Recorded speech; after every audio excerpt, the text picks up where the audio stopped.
Welcome back to the Holistic Health Bites podcast. Today, we are talking about when the ketogenic diet doesn't work. Now, the ketogenic diet has so many reputations, everything from being the miracle cure all to being an unhealthy fad diet and everything in between. And both ends of this spectrum can be true, but it's not really that simple. So let's define first what a ketogenic diet is when done correctly and who may benefit from it. The ketogenic diet is one that is a very low carbohydrate, moderate protein, and higher in fat nutrition plan. There are many applications of this metabolic nutrition therapy, and each has its own kind of relevant macronutrient ratio. The classic ketogenic diet was about 3 to 4 grams of fat for every gram of carb and protein. This classic diet was really only ever intended to be used in children with epilepsy and with other serious metabolic dysfunctions. The modified ketogenic diet is used more often for other metabolic disorders as well as adults and other stages in life. So, this would be for things like insulin resistance, prediabetes, type 2 diabetes, some mental health conditions, and even for weight loss. Typically, this involves keeping carbohydrates under 50 grams, often under 20 grams, with 20 to 35% of calories coming from protein and 60 to 75% of calories coming from fat. This is also a lever that can be adjusted based on flavor of your food and how satiating your food is so that you can stay full between meals and not need so many snacks. Of course, individual adjustments can then occur within these parameters to help each individual person achieve their goals and feel their best. Some do well with higher protein, some do better with the lower end of the protein scale and having more fat. Some actually do better with zero carbohydrates, and some do better with higher amounts of non-starchy carbohydrates. This is where individuality has to play in. Now, the reason keto gets labeled as a fad is in the application. A true ketogenic diet does not involve keto snacks, treats, shakes, cookies, breads, and other packaged foods.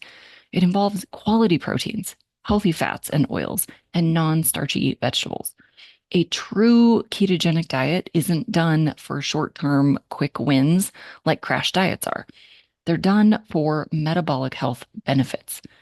A true, well formulated ketogenic diet is the only diet that has a solid marker to ensure that it's working.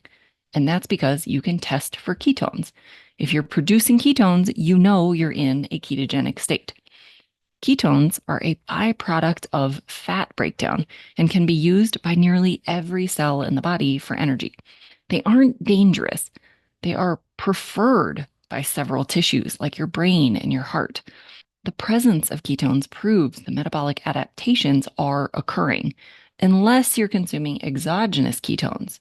Exogenous ketones can be beneficial, but simply drinking them is not helping your body use your body fat for fuel.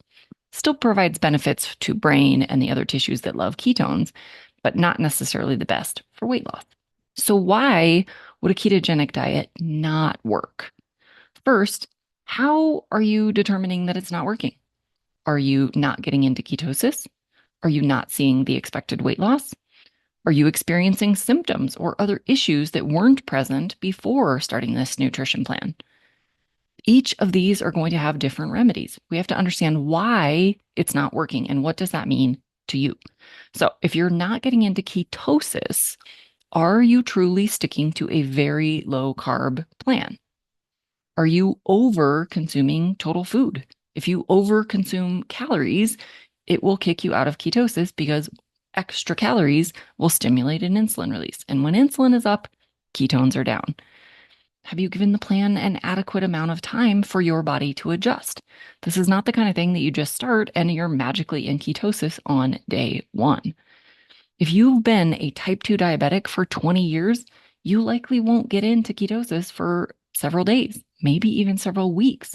It can take time for your body to adapt.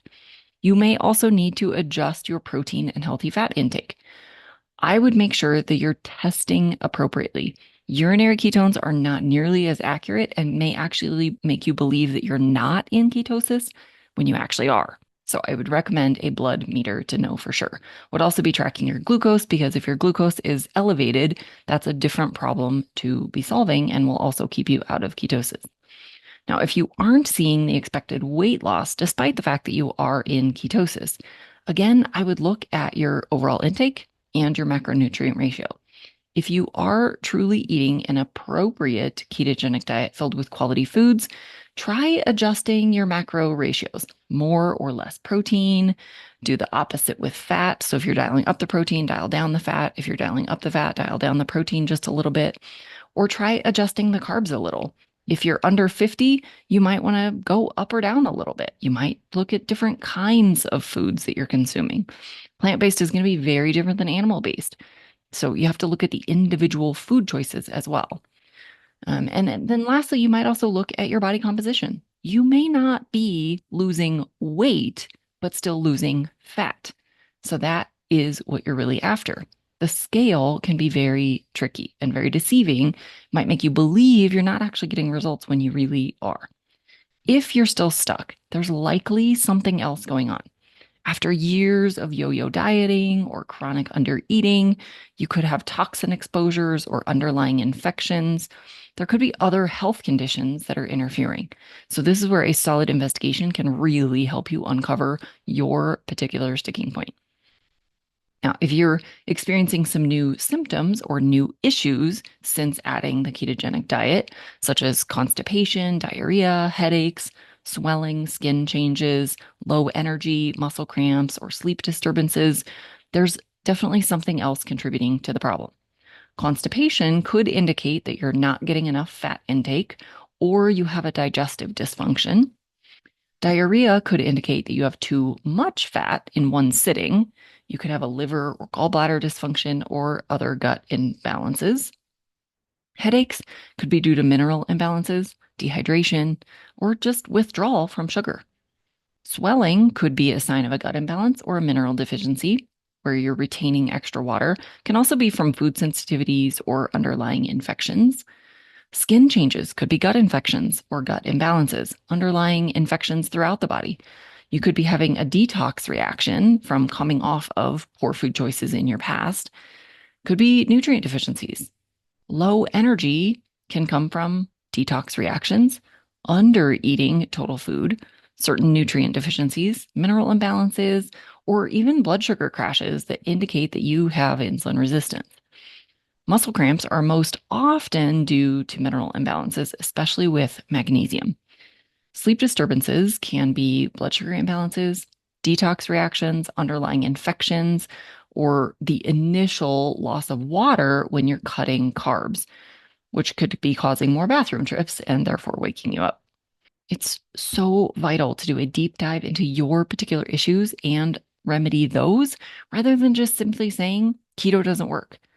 Look very closely at every single label of food you're eating. Artificial sweeteners, natural sugar alternatives, preservatives, and other additives could be causing elevations in blood sugar or insulin, which will alter your body's ability to make ketones. I hope this information was valuable. If you'd like to do a deep dive, schedule a free call with me and let's discuss your particular situation. I'll leave a link in the show notes. Until the next, be well and vibrant.